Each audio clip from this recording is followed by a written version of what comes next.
welcome you to our video about Leonard and his last rite of his ashes in the Gautama Ganga. I've been a friend, a student, a disciple and a work associate with Leonard since 1991. We had a very special bond.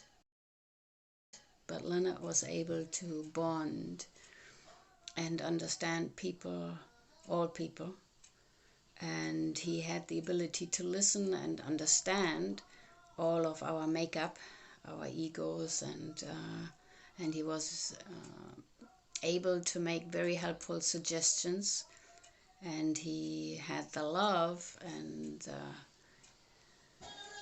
determination to stay in relationships and support people. He's the founder of Rebirthing Breathwork. He had a very intense personal life also. He was married 3 times, and there's many stories about him, and he had also his credibility gaps, of course, but so do we all. But his unique spiritual power is what helped me there. Leonard said that one definition of love is to value the relationship more than the beliefs that you have about the other person. So I always valued my relationship with Leonard more than anything that was on the outside. In the background you hear Babaji calling mantras in the river Gautama Ganga during his bath time, and his devotees repeating the mantra, and soon the arti will start. Leonard loved Babaji. He thought he was the greatest being on this planet and was dedicated to spend as much time with him while Babaji was still in the body, and has brought many people to Babaji in Herakhan. Babaji knows all thoughts of all people at all times, a very special, unique power and ability to support us humans. Now the arti starts. You're hearing the bells in the background. So this is the daily routine in Herakhan. And so we were able to, Elvi, his last wife, she distributed some of the ashes on her property, but also on, she gave some to his children and also to Peace Arnold. But we brought the remains of his ashes to Herakhan to immerse it in the river, and Chitra will talk about the beauty of that ceremony and the purpose of it.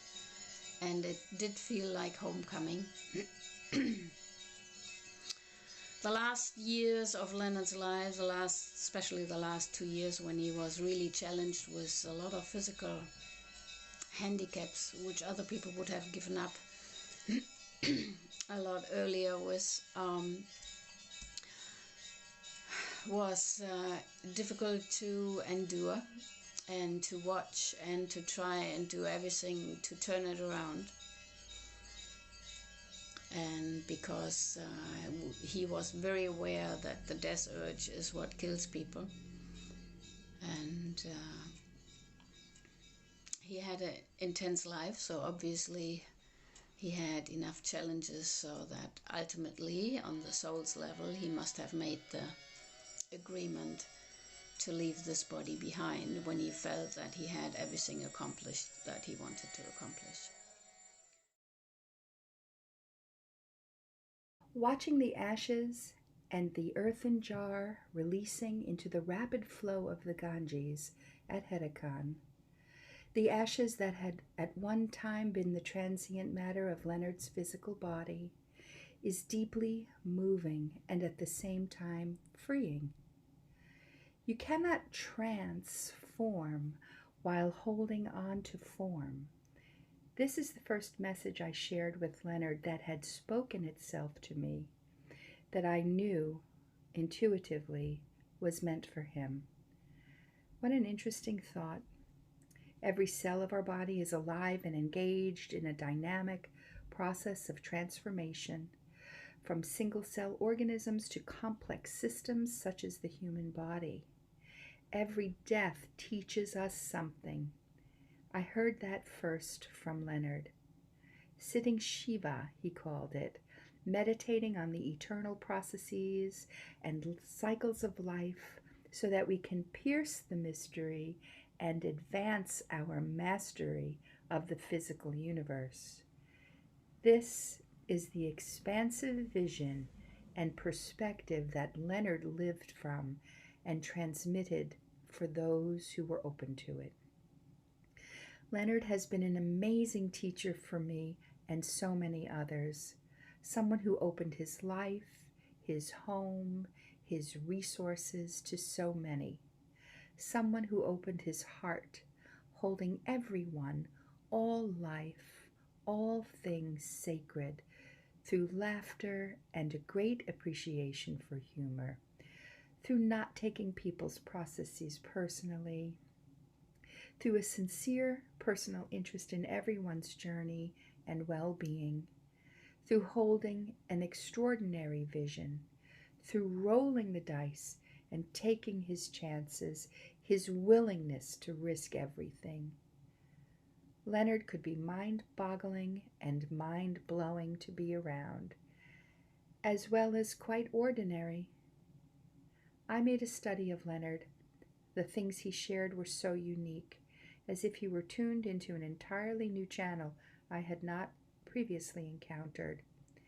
Yes, I was engaged in a training process under Leonard's direction. I did not ask for any particular type of training or direction.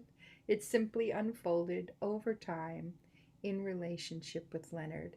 It was a wild ride, and it was fun, and activating, and enlivening, and at times totally freaked me out, trying to understand what I was doing and why the heck I was doing it. He gave me an anchor and a harbor when I needed it most, a spiritual family. I had shared a story with Leonard when we first met about an experience I had with Swami Satchidananda shortly before he left his body. Clearly, Swami was an extraordinary being, as the story I relayed demonstrated. Leonard stopped and asked me, "Why do you think he died?" I let the question sink in a moment, and the response that came was to get away from his students so he could move on to other things, continue on his path now that his mission had been established, so that the mission could take on a life of its own and his students would step into their places in their own rights. My last few visits with Leonard after the stroke were some of the most delightful moments with him. He was pure Leonard, living in the moment. I told him I'd spoken to John, a wonderful rebirther from Chicago, and that he was trying to make arrangements to come see him. Leonard lit up with a big smile and said, "Really? That would be great." I asked him who else he might like to have come visit. He lit up again and said, "Well, everybody." Such joy. He loved people. He loved and served humanity to the best of his ability and with all he had to give. I've heard a number of people say that Leonard is still available to us. Is this true? Each of us have to answer that for ourselves. As for me, there is no doubt. I see his smiling face. I feel his laughter and his presence. This was a great deal of what we shared together. Once I was so upset about something, and communicating this to Leonard, he said in an inquiring tone, "But the love is still there?"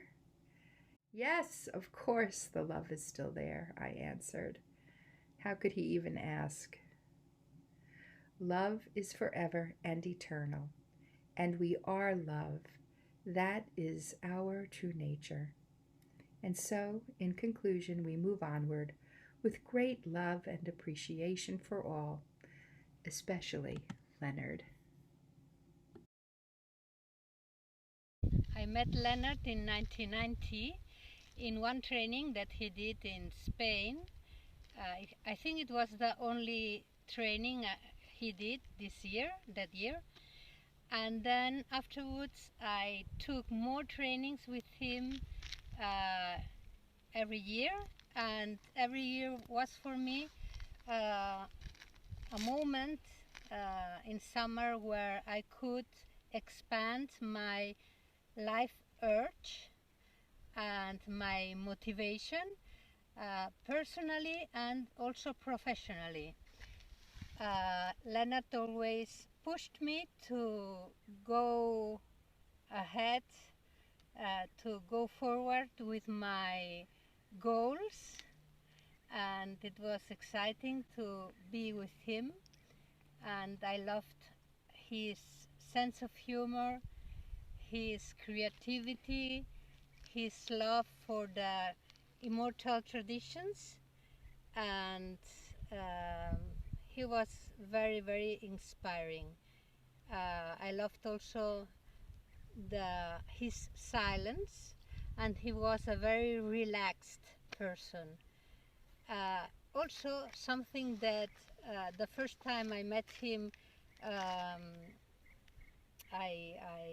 it was like surprising for me was the light of his eyes when he was talking about his master Babaji. So that's a very few ideas about my relationship with Leonard. I traveled with him, and also he was at my house, my home, and I was also 21 days at his home with Elvi, and it was a very profound and transformational experience for me. Thank you very much for listening, and Om Namah Shivaya. It's hard to describe the profound impact of Leonard's life and teachings. His teachings are both ancient and radically ahead of our times. I've been blessed to have several really impactful spiritual teachers in my life, and it seems that all of them, in one way or another, were students of Leonard or somehow connected to him and his life's work. I first met Leonard in 2002 when I was in my early 20s. It feels like profound grace to have been so close to Leonard for these years and to receive the gifts of his teachings and his life's work. Not just his teachings, but his presence and his energy, just who he is and standing in his presence, has had a profound transformation on my physical health, my career, my financial health, even my choices to be a mother and as a mother, and my experience in that. As every area of my life has been impacted by Leonard for the better. He's empowered me in so many ways to be more of who I am in this world. And how can you thank someone for that? How can you ever repay someone? It's just a gift. It's such a gift. And I know that I'm just one of thousands of people. Thousands and thousands of people feel that way because Leonard had that intimate relationship and that caring and just the depth of generosity with so many people. He was able to provide that and be that support to so many people in so many ways. I feel that his consciousness lives on, his energy body, his awareness, his being, and I feel very connected to him, and that is still very much accessible to all of us. When I first heard of Leonard entering into the hospice facility, I felt just tremendous grief and emotional pain, and of course I went immediately into a spontaneous rebirth. And each time that the pain began to reach its peak and I felt I couldn't contain it anymore, I saw in my mind's eye a flash of Leonard, just bright and brilliant and full of light, realer than life. And he was laughing. And this repeated throughout that rebirth and several other rebirths. And it got to the point where I couldn't grieve anymore because I felt Leonard so present and so alive, and really truly just have changed form, but that he's still here, that I just couldn't grieve anymore. All I could do was laugh with him. Leonard loved to laugh at his own drama, at people's cases and drama. It was totally entertaining to him, and life truly was a game for him. And so I know that when I'm grieving, it's for my own selfish, personal loss of his physical body on earth. And that's okay too. But it's so much easier to know that he's in total joy. So we will take you through the ceremony, and I send my love to all his community, all the people that loved him and all the people that benefited from him. Rebirthing, breathwork has spread around the world, and so many people benefited and healed their life, healed their relationship, healed their physical body with it.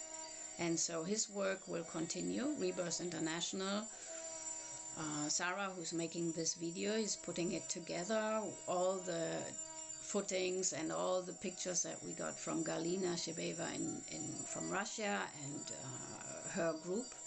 Also, Galina there in another Galina in her group, and then from Colleen Buckman or Kalyani, Chitra Kaul, who will talk later, and also was with us, and she organized everything in Herakhan together with Raghvendra, and we just like to share our love for Leonard with you. Thank you very much. Have a beautiful time and contemplation about Leonard and who he is and who he was, and he's still available. He gives messages, he supports the people that work in his, that he feels in his line, that he feels connected to. He's still with us, and have a beautiful time, a beautiful remembrance of Leonard, and I send you all my love. It is going to be 1 year that Leonard left his body. Still, many people feel his presence, and he is still there for us in spirit, guiding us and supporting us. Bringing his ashes to be immersed in the holy Gautami Ganga in Herakhan, India, seemed to be the right thing because of the deep and strong connection he had with Babaji, Herakhan, and India. He had spent many lifetimes here. Immersion of the ashes is the last rite according to the Hindus. It's a completion. The ashes are collected in an earthen pot, covered with a cloth and tied with a sacred thread. A prayer is done by the Pandit for the departed soul, and then the ashes are immersed in the holy river. Ashes are the last thing that remains of the physical body. It is believed that the deceased person's journey towards the eternal home does not start until the ashes are immersed in the holy river. It is also said that it releases an individual's spiritual essence from the transitory physical body. Immersion has a significance. It is not only completion for the person who has left, but also letting go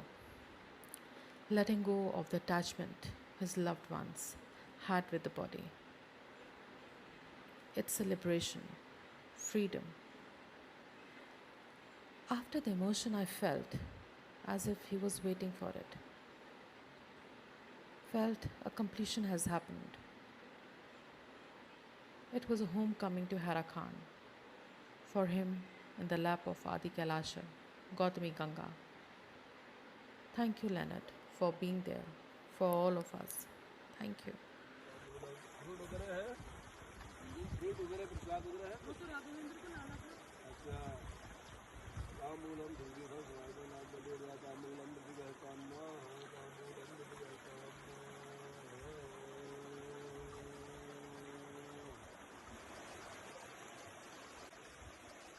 I was immersed in sadness and gratitude for Leonard and all the things that he has contributed and given to me personally, but to everybody else.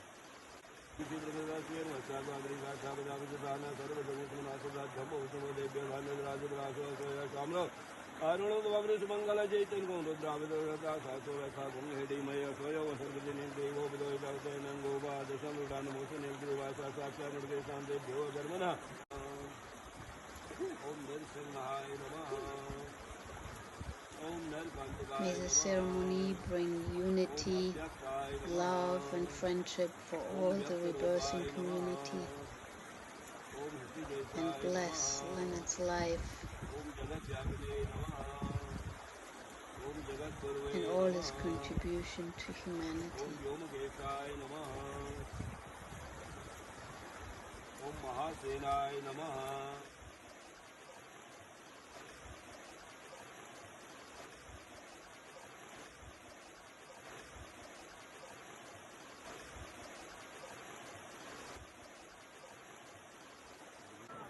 A special mantra on the mala 108 times.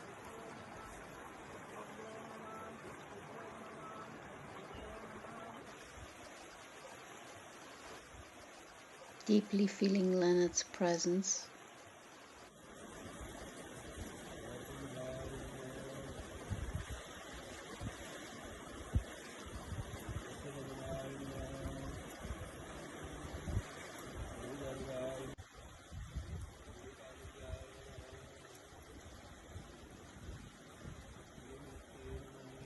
Arati is done to the ashes, the sacred fire ceremony, fire offering, turning the Arati lamp around.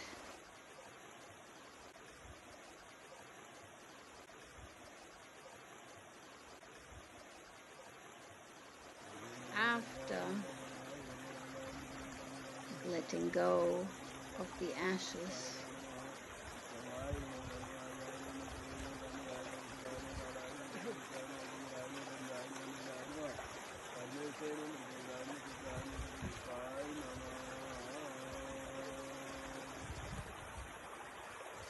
letting go of the ashes, letting go of the last remains of that physical life. Besides all the contributions of all the books that he's written, all the inspiring thoughts that he's leaving us with.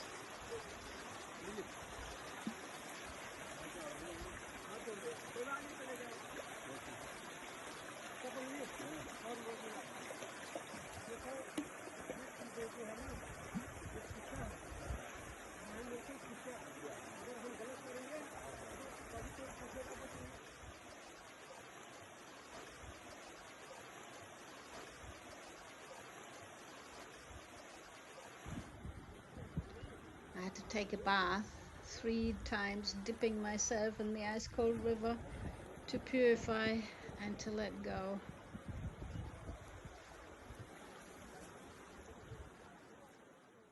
It felt like an initiation.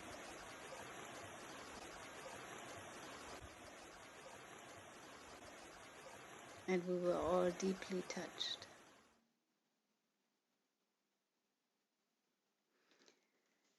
After the ceremony, we went to the chai shop and just sat and felt our togetherness. After the tea, we went upstairs And then we went for the bandara, the offering of food that we held in Leonard's name. First the Western devotees present in the ashram, then local grown-ups, and then the school children, which Chitra and I helped serving their food.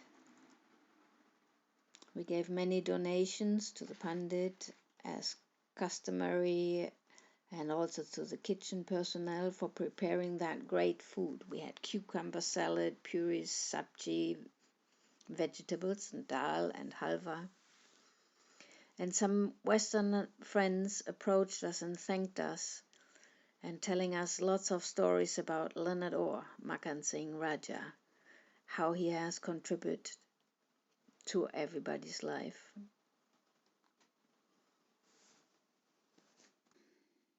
The next morning, we were doing the fire ceremony in the company garden, prepared by the gardener you see in the background and the pujari and all of us present, offering ghee with a spoon and then samagri, each participant, and at the end the coconut is offered with the rest of the ghee. In the name of Leonard Orr, to bless his soul, we are all turning the arti lamp to honor the fire, to honor Babaji, to honor Leonard's life.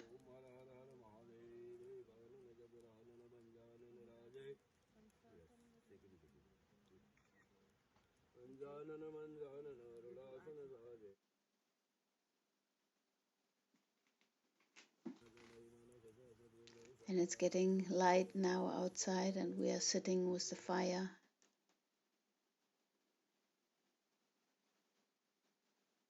In the beautiful company garden. After this, we are saying our last goodbyes to the company garden at the Gufa site. Really heartfelt goodbyes, and completing Leonard's earthly life and leaving Herakhan to go on our next adventure. This is not the end of Leonard Orr or the soul of Leonard, who incarnated in this life as Leonard D. Orr. He had many incarnations on this planet supporting humanity. I will write in my book more about that. And he's always available on the spiritual level that we can connect to him if you like to even experience his support and his love. And you're welcome on the path of rebirthing breathwork and including physical immortality. It's real, it is our true nature. Om Namah Shivaya.